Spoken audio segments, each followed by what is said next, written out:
again, coming back to don't let the buyer's advisors find something that you're not ready to defend. So the buyer's due diligence team will find what you haven't already found. If you are aware of it first, then you control the narrative, and you are the one who tells the story. Or you can fix it before the buyer comes in. There's there have been multiple times where you find something in sell side diligence, and you prepare, and we always prepare our clients.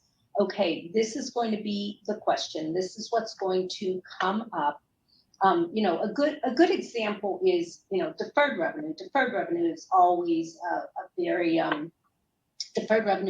a negotiating point in the deal.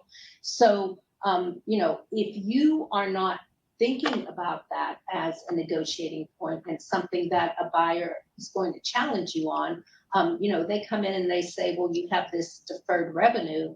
And you're like, yeah, whatever. And then all of a sudden they're saying, okay, well, we need to reduce our purchase price because we're not getting the cash to service these contracts where you've already collected the cash. And there are a number of ways to deal with that. In my mind, the best way to deal with that is to just take deferred revenue out of your working capital calculation and, figure out some kind of a profit versus cost split. But you need to know that. So you are controlling the narrative there. You're the one that's saying, yeah, we have this deferred revenue. This is what we think is a fair way to deal with this situation. What's something that buyers will always find, no matter how prepared you think you are? That is a very good question. And I think, like deferred revenue and the cash associated with that is one thing, definitely. I guess another one would be just really basic things like, are your receivables collectible? Has your inventory been sitting in a warehouse for 5 years and it's already obsolete? Do they, and a buyer doesn't want to pay for things like that.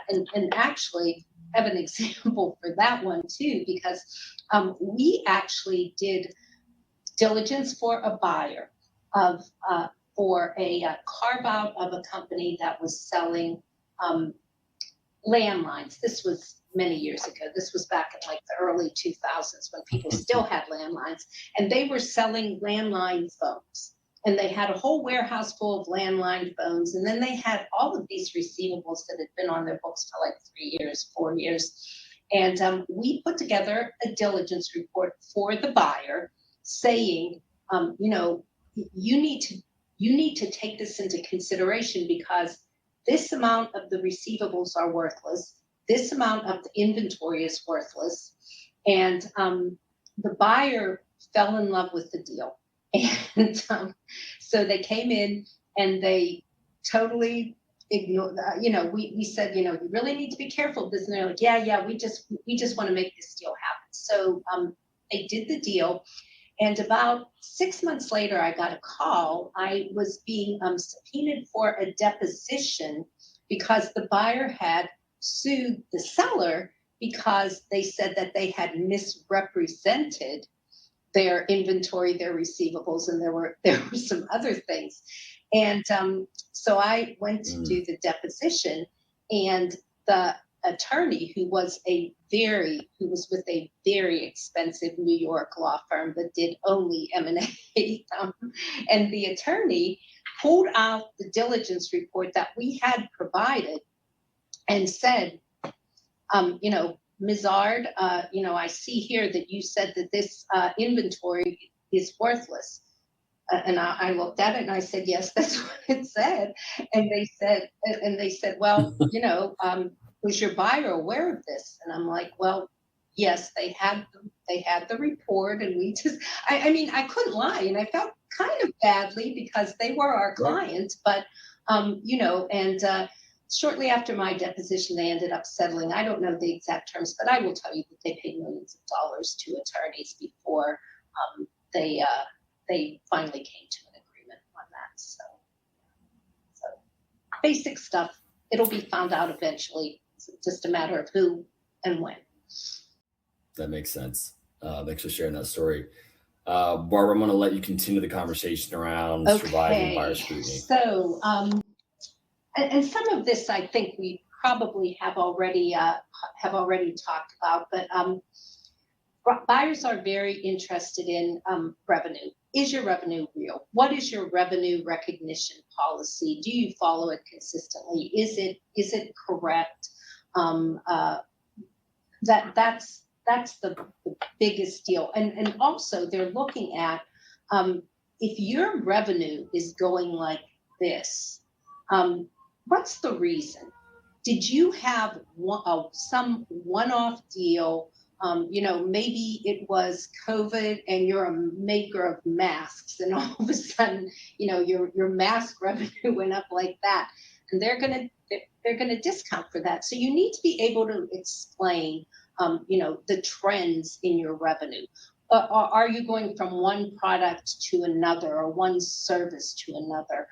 You know, and how is that going to impact your revenue? And even more importantly, how is that going to impact the profitability of your revenue? Working capital, PEG, you know, can't emphasize enough that you, as a seller, you need to go into the deal with a good idea of what you think your working capital PEG should be.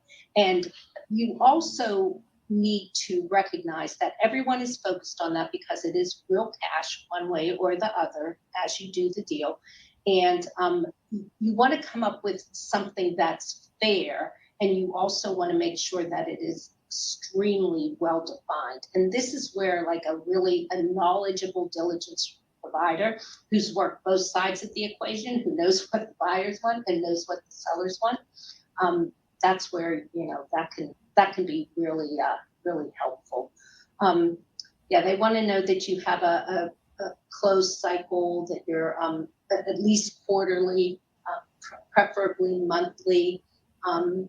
If it takes you 20 days, I mean, 20 days is nothing. I've had clients that take 6 months to close. Deferred revenue and contract liability, we've already talked about. If you're getting cash in advance and there is cash associated with servicing the piece of the contract where you haven't yet recognized revenue, you need to come up with some fair way of dividing that in the working capital calculation, or just take it out of the calculation altogether and treat it separately. And then, completeness of work papers on demand. You need to set up a data room, and you need to have a good idea of what you're going to be asked for. And I would say if you don't have like 75% of what you're being asked for when the buy side diligence provider comes in, that's automatically going to slow down the deal. And then, can your team answer a specific buy-side data request in 48 hours without pulling a core operator off the business? Yeah, you have to be able to do that. And the sell-side diligence process definitely helps prepare you for that. Augmenting your team during the diligence project, SK, I assume you agree with this also, is also a good way to avoid that.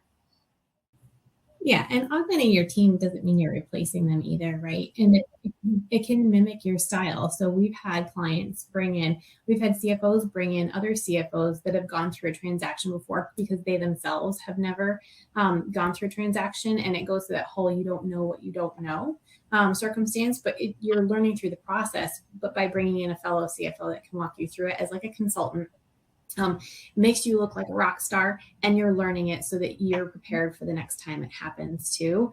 And it's all about having that conversation on the front end too, right? So when you're bringing in that additional support, it's being an open and honest and vulnerable with where you're at and what your expectations of them are as a partner. And if you want them to take charge and just drive the whole thing for you, they will. If you want somebody to come in and just kind of be behind the scenes and kind of talk you through it, they will. But it's being open and honest and having that conversation with them of how you expect the relationship to work, so that there's no surprises and there's no ruffled feathers or anything like that. It's pretty simple to do. And anybody that's coming in that capacity is going to be beyond respectful of your wishes, because they know it's a stressful time.